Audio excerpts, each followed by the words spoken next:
Imagine piles of unused cassava peels decaying by a roadside, emitting foul smoke and stink.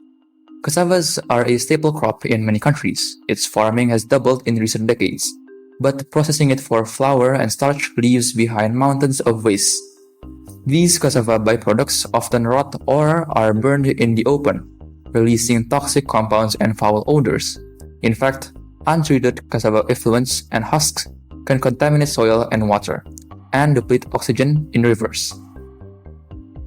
This growing waste is more than an eyesore.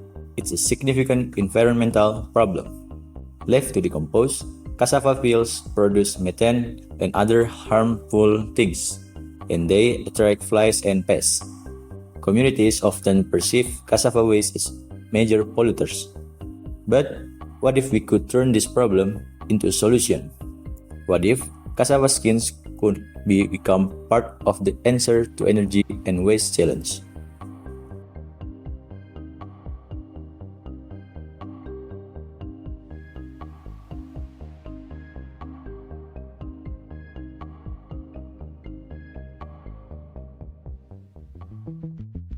Here's the idea. Cassava skin and another stretchy residue can be fermented into bioethanol, a type of alcohol fuel.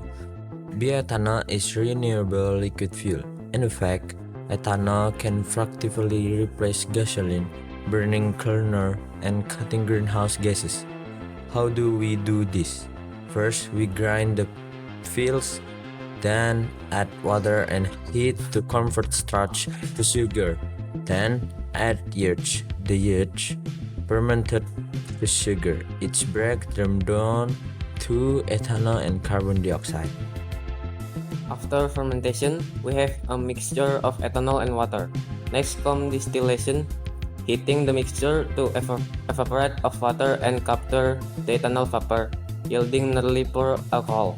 With each successive distillation, our research is done to answer the question and problem. How does the number of distillation stages affect how efficiently the fuel burns? In other words, if we distill our cassava ethanol once versus twice or 3 times, does it burn hotter or cleaner? We'll measure the combustion efficiency of each sample. Combustion efficiency is basically how well a fuel converts to heat. The fraction of fuel energy that comes out as heat versus being wasted or emitted as pollutants. A higher efficiency burn means more of the ethanol's chemical energy heats your water or motor, and less is lost as smoke or incomplete burning. We carried out the experiment in few clear steps. Step 1. Cassava prep. We collect fresh cassava skins and wash and cut them into pieces. Then we grind them. Step 2. Fermentation. The mash was cooked with water to break down starch into simpler sugar. After cooling it for about 2 hours until it reached a warm temperature, we add yeast. Over about 2 weeks, in a flex and water trap fermentation chamber, the yeast add the sugar and produce an ethanol-rich solution of unpure ethanol and water. Is distillation. After waiting out just long 2 weeks, we opened the fermentation chamber and collected the result to be heated. First, we distilled once and collected the first ethanol product. Then we repeated distillation on the second time, and again for third distillation. Each round removed more water and increased ethanol purity. For combustion test. For each distillation sample, we performed a simple calorimetry test. We burned a measured amount of ethanol under a fixed of water and recorded the water temperature rise. Alternatively, we observed the flame. Cleaner blue flame indicated more complete combustion. By measuring the water heat up, we gauge the heat output of the fuel, essentially its energy content and burn efficiency. Throughout the procedure, we note values like ethanol volume and water temperature. By comparing the heat released by the different distillation samples, we could see which had the highest combustion efficiency. The more the fuel's chemical energy, the turn into heat instead of smoke or flame glow, the higher the efficiency.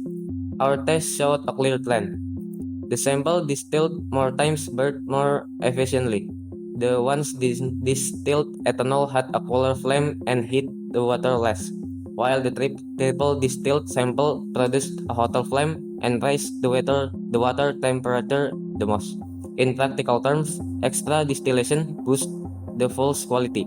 The more pure ethanol released more of its energy as useful heat. As you can see from the experiment's results, it's clear that our product is far from perfect. I might even go as far as to say that it almost failed in the middle of the procedure. So here's some things that I would improve on. First, a more sterile workspace.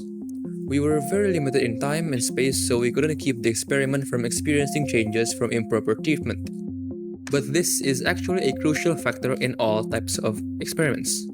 In this case, the improper handling of ingredients can lead to a failed ethanol extraction caused by contamination of the samples. So that's one thing. The next one is to build a more robust and more proper distillation chamber. The one we made was of course a very DIY looking creation because that was all that we had access to. But in the future, a more reliable distillation chamber would be desired. Other than those two, the last thing would be to be more consistent in scheduling the experiment sessions. Because we are still high school students and we have very busy schedules every day, we couldn't monitor how our experiment was doing and if it had any changes in the middle of the day. So what does this mean? It tells us that if we want the best energy from cassava bioethanol, we should purify it thoroughly. Turning waste into high-grade fuel ties directly into the recycling idea, transforming a pollution source into a valuable added product. Instead of letting those fuels rot, we can ferment and refine them into renewable energy. This contributes to sustainability in two ways. It reduces waste pollution and it replaces fossil fuels. Today's renewable energy push is driven by those very goals: cutting greenhouse gas emissions and closing the loop on organic waste. Bioethanol from cassava residues exemplifies that effort, a win-win for farmers and the environment. In the end, each drop of bioethanol made from cassava skins is a step toward cleaner energy and a cleaner planet. Thank you for watching our exploration of sustainable science.